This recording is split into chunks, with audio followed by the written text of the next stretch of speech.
नमस्कार दोस्तों, आप देख रहे हैं VK tool channel Vishnu ji के साथ। दोस्तों कैसे हैं आप सब? उम्मीद करता हूं कि आप अच्छे होंगे। दोस्तों आज फिर से एक नए बिजनेस आइडिया और नए वीडियो में आपका स्वागत है। दोस्तों आज के वीडियो में हम बात करने वाले हैं कि कैसे दोस्तों गांव में रहते हुए अगर आप एक छोटे किसान मतलब अगर किसान है, बहुत ज़्यादा ज़मीन है, थोड़ा सा भी अगर आपके पास ज़मीन है, तो कैसे दोस्तों एक साथ 4 बिजनेस को शुरू करके कमाई कर सकते हैं। दोस्तों ये ऐसा बिजनेस है जो कि एक तरीके से आप किसानी भी करते रहेंगे और साथ में इन छोटे छोटे व्यवसाय को शुरू कर सकते हैं। और दोस्तों बहुत ही कम लागत में आप इस बिजनेस को स्टार्ट कर सकते हैं। तो दोस्तों वीडियो पूरा लास्ट तक देखिएगा। वीडियो अच्छा लगे वीडियो को लाइक और चैनल को सब्सक्राइब करना ना भूलिएगा। तो चलिए दोस्तों आज का वीडियो शुरू करते हैं। दोस्तों सबसे पहले बिजनेस के बारे में हम बात करने वाले हैं, जो कि आप अगर किसानी भी करते हैं, खेती गृहस्थी का भी काम करते हैं, तो उसके साथ में आप इस व्यवसाय को शुरू कर सकते हैं। जैसे कि सबसे छोटा व्यवसाय आप मुर्गी पालन, जी हाँ मेरे दोस्तों, मुर्गी पालन का भी बिजनेस शुरू कर सकते हैं। बहुत ज़्यादा नहीं दोस्तों, आप चाहे तो 10 पीस या 20 पीस चूजे खरीद करके दोस्तों आप मुर्गी पालन का व्यवसाय शुरू कर सकते हैं। दोस्तों इसके साथ ही दोस्तों आप बकरी पालन का भी बिजनेस बहुत ही आसानी से शुरू कर सकते हैं। दोस्तों बकरी पालन के भी बिजनेस में आपको बहुत ज़्यादा पूंजी की आवश्यकता नहीं होती है। दोस्तों आप छोटे से एक तरीके से समझ कर चलिए कि पालने वाले बकरी खरीद करके दोस्तों आप उसको अच्छे तरीके से पाल कर उसको बेच सकते हैं। दोस्तों इसमें भी आपको, अगर मैं अपने गांव के कीमत की बात करूं तो अगर बकरी के अगर छोटे से मान के लिए खोसी या अगर पाठी का भी अगर आप जिक्र उसमें किया जाता है, क्योंकि मान के चलिए बकरी और बकरा दोनों में अंतर होता है। तो दोस्तों उन दोनों का कीमत अलग अलग होता है। तो बकरे का अगर मान कर चलिए, बकरे का जो बच्चे होते हैं, जो बाद में जा करके बड़े होते हैं, कीमती होते हैं, तो दोस्तों उनको आप छोटे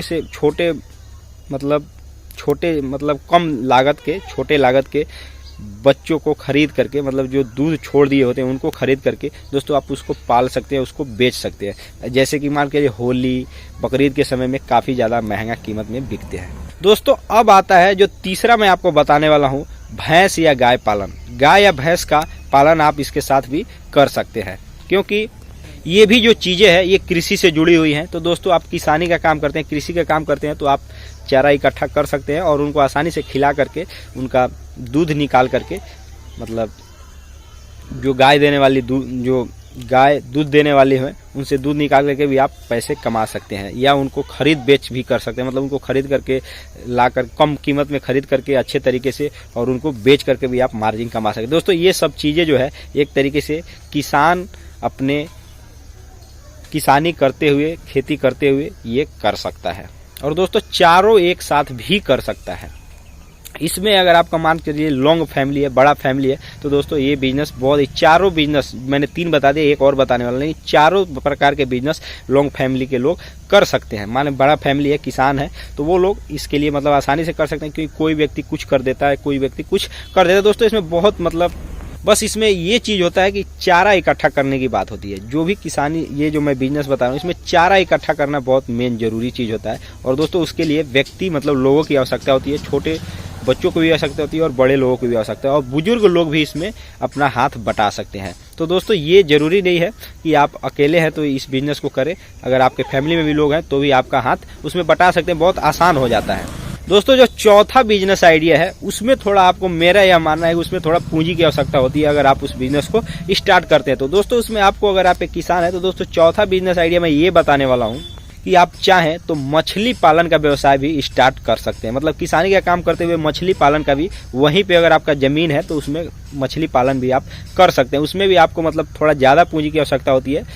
अगर मान कर चलिए, अब कहने का ये है कि आप किस हिसाब से ज़मीन आपके पास है, कितना ज़्यादा उसको, कितना वर्ग फीट एरिया का आप तालाब तैयार करा रहे हैं, तो दोस्तों उस पर ये जो लागत है ये निर्भर करता है।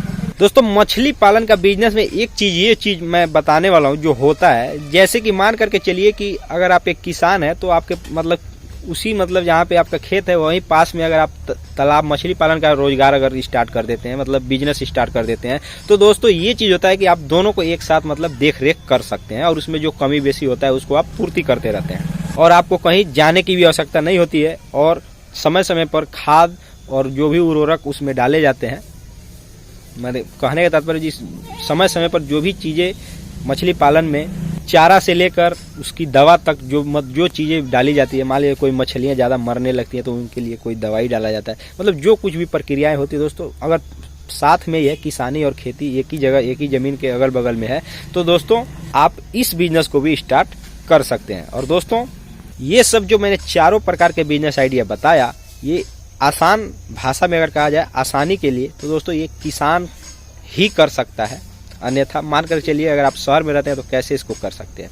अगर आपके पास ज़मीन उतना है, किसानी अगर करते हैं शहरों में भी जहाँ पर मतलब खेती की गृहस्थी का काम किया जाता है वहाँ पे तो बहुत ही आसानी से किया जाता है, लेकिन सिटी में अगर आप सोचते हैं रहते होंगे सोचते हैं इस बिज़नेस को करने के लिए तो आपको उसके लिए गाँव में जाना पड़ेगा। गाँव में आपको चाहे रेंट का ज़मीन हो, किराए पर, या अगर वहाँ कमाने के लिए भी जाते हैं तो भी आपको वहाँ जाना पड़ेगा।